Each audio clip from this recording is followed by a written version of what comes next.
That feeling, you've got your shiny new amp. Well, hopefully not too shiny. You've probably got your shiny new guitar or your lovely new amp. And you go online to, just let everyone know. Hey everyone, look, I've got this new guitar. You're expecting a round of applause. You're expecting, whoa man, that's so cool. But probably because it's about the fifth guitar you've shown off in that last year. What do you get instead? You get that, oh, sweet child, don't you know? It's tone, it's all in the fingers.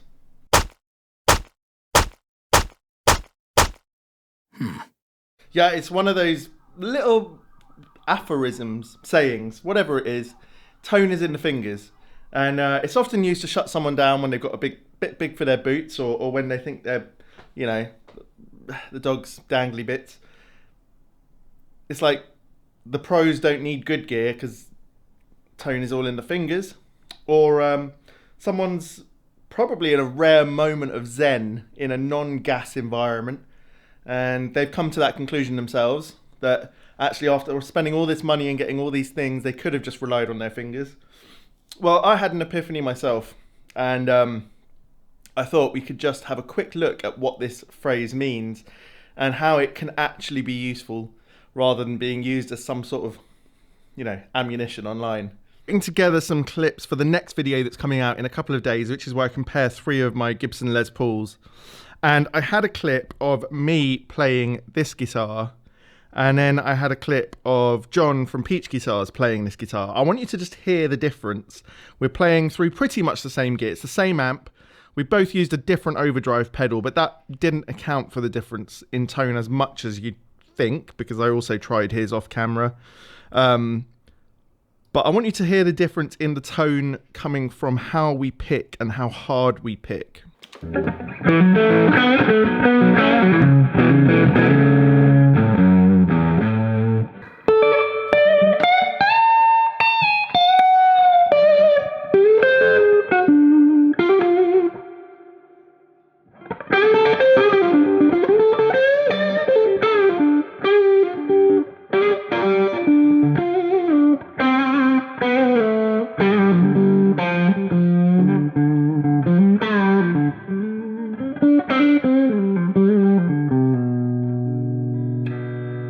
So it was clear that we had very different tones. Mine was a much more compressed and hard-edged tone, and John's was sweeter with more clarity and a more rounded tone.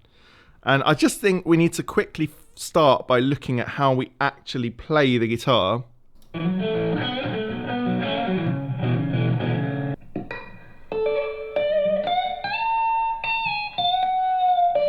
We're going to get to discussing that in a minute. I think there was a big tell there as to how tone can be affected by your hands. But let's just clarify this from my perspective. When I see someone saying tone is in the fingers, they often use it in a way that I just don't agree with. Tone is quite to a large degree in this, or this. And it's in this versus this versus this versus that and these. But perhaps we could say that this is where the sound comes from. The amp, the guitar, whatever pedals you're going to use, how much reverb, whether you're using delay, whether you're using hard clipping, soft clipping, overdrives, fuzzes, and whatnot. That's the sound you're creating. But give me and give John the same thing, and we're going to sound different. So, okay, that's where tone is in the fingers. I don't think it's fair to throw this phrase at people who are in excited sort of new amp day or whatever, because I think everyone understands that ultimately the finesse and the style that you play in comes from yourself, and that the pros have developed, ways of playing that make them stand out. But what I want to do today is have a look at the difference. So in that clip, John was playing with his fingers to start with, and later with a pick, and I was playing with a pick. And I want to start by looking at these picks because I've had a revelation in the last few days. I have played a lot of my time with this tiny, silly little pick here. I have large hands, not only quite large in size, but also thick and I was a weightlifter for nigh on 20 years, so I've got thick hands, and they're, and use this Plectrum, and I have to grab it so tight. I'm literally squeezing till my knuckles are white. So I'm going to show you what that sounds like. And then sometimes I was using this slightly bigger one when I could find it, because, you know, Plectrums end up hidden under everywhere. And this was helping slightly, but I still had to grip it because it's not got a rough surface. So I still had to grip it quite hard, and it's still small. And then there's another Plectrum under here. We'll get to that. And this is my new secret weapon. So let's have a look. Let me play you something the way I would normally play it. And then we're going to start to figure out how tone is in the fingers. Okay, so we're starting with the smallest pick. And I promise whatever I do here is as natural as I would try to do it normally. If I exaggerate it slightly, it's just for to show the effect. But I've got the PRS plugged straight into this TS1. No pedals. Now with this little thing, my hand's very closed, very pincer grip, and it makes me tense up, and I'm hitting things like this.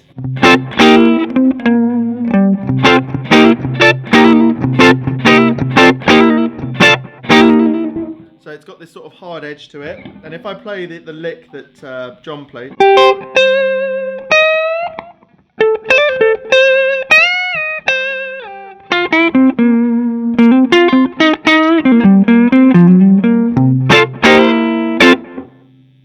Now, he played it with his fingers, which is something I would often do. And at the moment, just to let you know, I've got the guitar on full volume. So this is what I've been practicing the last few days, is to get this lovely softer feeling.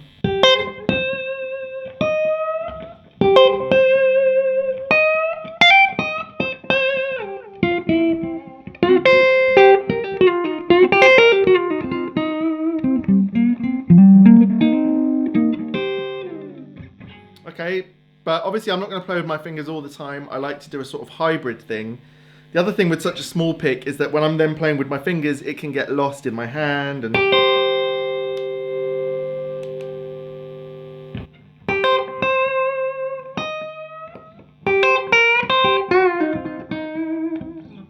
And the other part of this equation about tone is in the fingers. For a brief moment here, something I noticed when I was hanging out on the sofa yesterday just playing acoustically on one of my guitars was how much the pressure that you play with in both hands affects the resonance and the feel of the guitar. And I was practicing as I normally would, going up and down, and I was still in the mindset of just playing absent-mindedly, so it was a bit hard, like that, and it doesn't feel fluid. I'm slightly exaggerating, but probably not as much as you'd think. And, you know, I might play.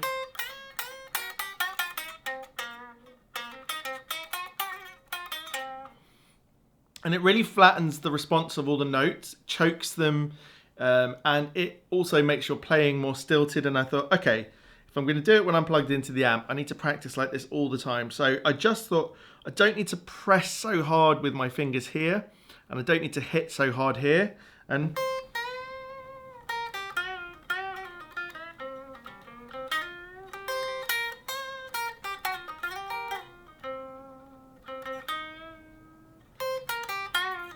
as opposed to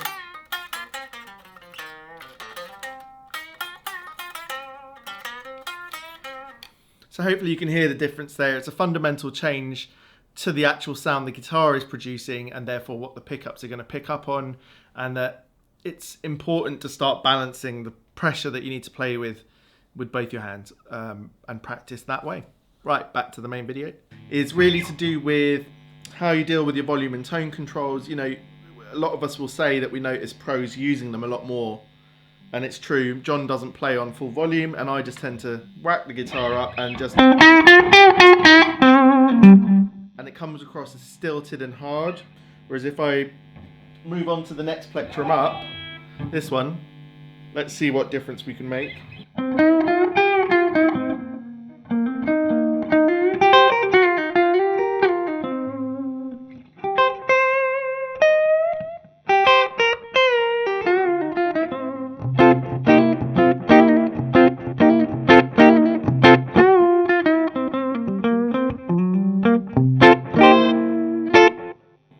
So that takes a real concerted effort with this pick because it's smooth, as I said. So it wants to slip out of my hands, and as I'm trying to gently hold it and not pinch so hard, I'm trying to open grip it, if you see what I mean. Like my fingers are a bit more open. You will notice you get a softer sound, a rounder sound with this small one. You know, it feels, I'm not actually sure it is thicker. I think it's about the same, about 0.85 to 0.9 mils. Maybe it's a bit thicker, and it's smaller, it's sharper, and it makes me want to dig in. And you hear the hardness of everything rather than some.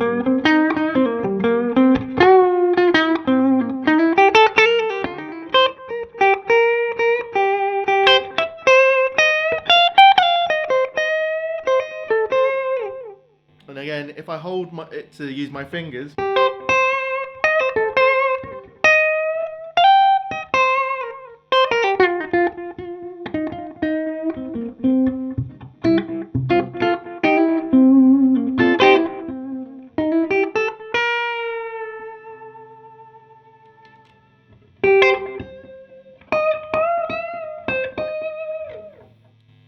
the other thing is, part of this equation is setting up your amp, right.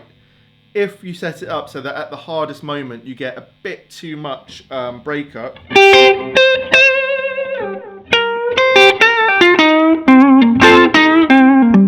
so it's set up, it's big sounding, quite a lot of gain for this sort of amp. It's not fully clean. That means you can just pull back a tiny bit and get more sweetness.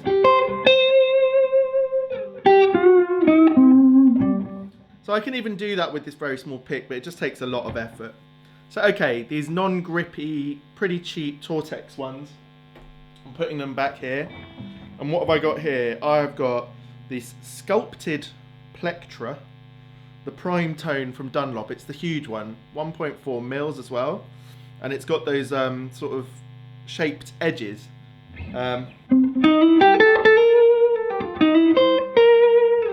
First thing to note is it feels like it's got a shape for me to put my thumb and my fingers in.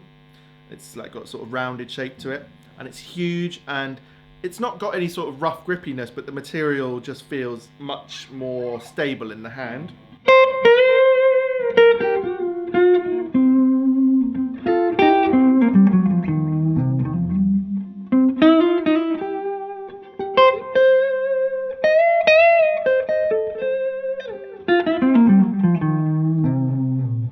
Now, I can try and play as roughly as I'm used to.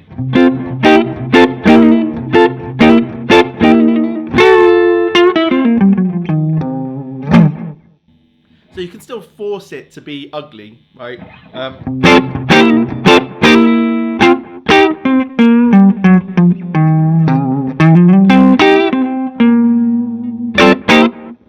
But you have to make a concerted effort to make it feel like that, because it's got these sculpted edges. It sort of wants to glide off the string more nicely.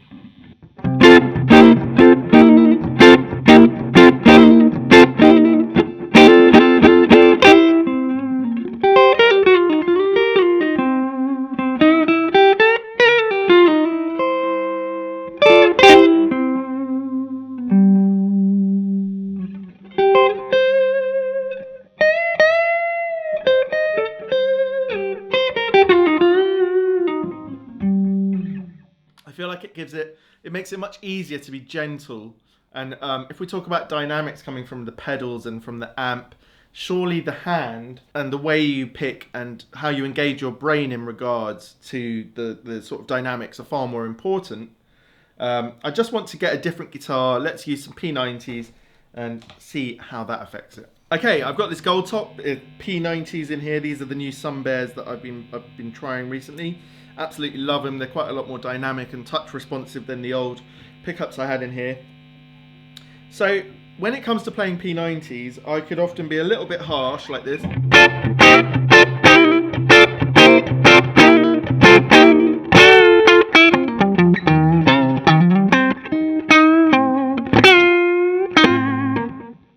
So that's, you know, my own playing style is quite hard edge like that. I guess that's what I've developed, but is that out of real choice, of stylistic choice, or is that actually just ignorance of how to really use my hands properly? I'm starting to feel like it could be that. So I'm just on 10 on the volume, just for the sake of simplicity. So I'm trying the middle size pick again.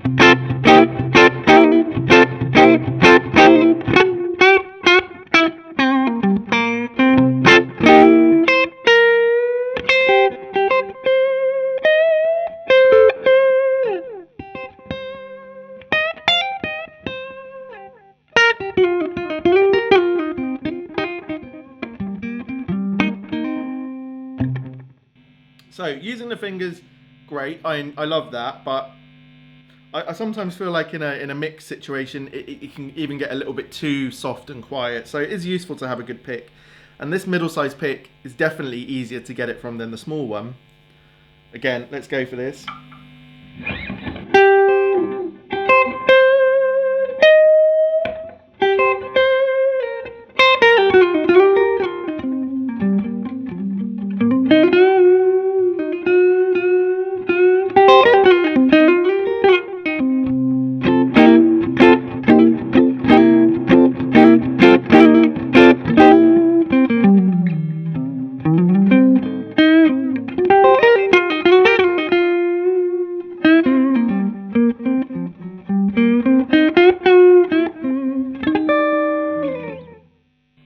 So, whatever's coming across in the recording, my feeling in playing it, and a lot of people tell me, you know, we need to know what you're feeling rather than just trying to hear it ourselves, is that if I use this big pick that's got nicer material and sculpted edges, I don't have to concentrate so hard on being soft when I want to be soft. It's just an easier way to feel dynamic. The second part of it is that I need to start playing with my knobs more. You know, just keeping them on 10 and trying to do it that way doesn't really work. And I think it's because I've always, or perhaps I've not been setting up my amps hard enough, you know, sort of with enough oomph to them that I can then stay rolled back. But from now on, I'm going to set my amps up with my guitar volume on about 7.5. Let's just see how that happens. Okay, so my guitar volume is on 7.5.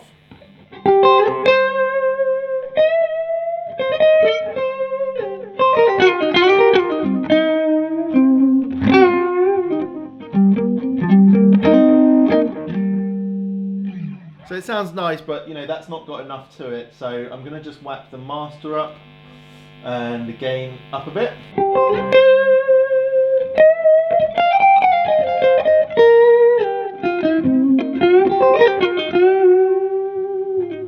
So now if I went up to 9.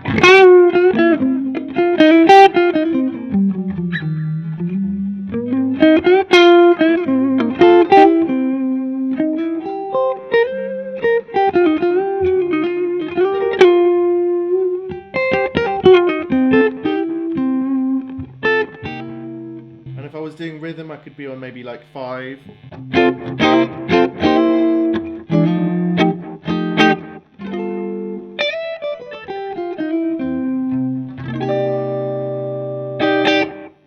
So that's just a quick thing, you know, to prove that there are a lot more options. And I think we need to finish this video by using that Les Paul that was in the shop, which I've got here. Now, I was supposed to reveal that really properly in the next video that comes out in a couple of days. That is comparing my 3 different vintage reissue Les Pauls, my 2 R9s and my R0. So if you find that interesting, then you could, you know, subscribe to the channel and all of that stuff to watch that video. Right, let me just grab that and we'll do a very quick listen. Okay, here's the lovely new Select Top R9. And, you know, me being me, I would have just gone in the shop and we were playing through the Magnatone, I think. Whack this up to 10 and just go for it.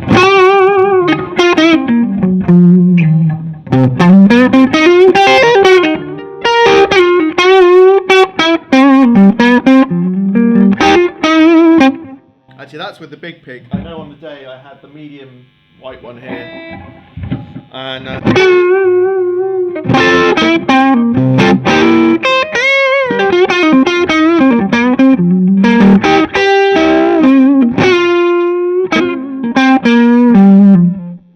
and it's just hard edged. And I guess, you know, it works more for some things. You know, if I was going for this sort of, you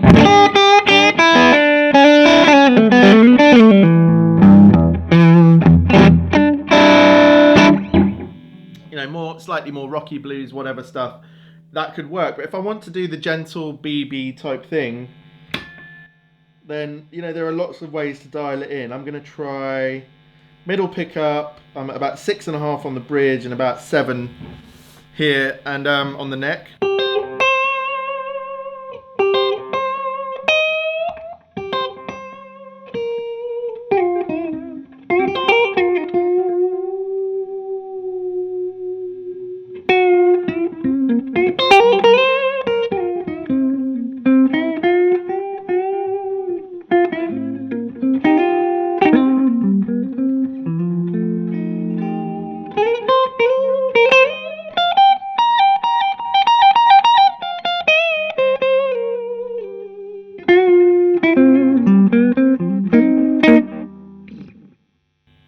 Which I think probably sounds hopefully a bit sweeter and more dynamic than me just being on 10 in the neck and going.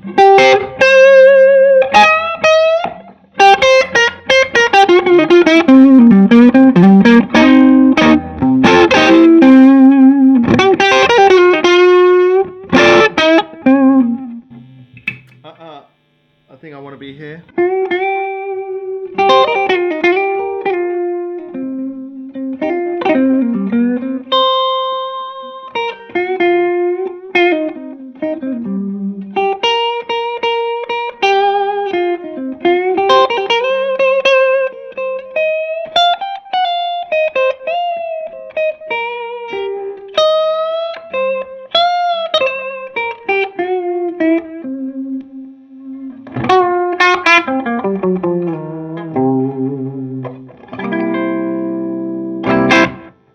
So what does it all mean really? Well, from my perspective, I just, yeah, you know, it was a bit of a joke at the beginning, but I don't like people throwing out these sort of pithy statements just to try and shut other people down. It's not useful. So it's better just to have a little think about what does it really mean. Every part of what you're doing and playing plays a big part. The guitar itself, the amp, your choice of pedals, those are one thing. Your mindset, the style of music you want to play, those are another thing. And then how much attention you're going to play to the small things, you know, the strings, the bridge, the setup, the whatever it is, the nut. And very much importantly, tone is in the hands.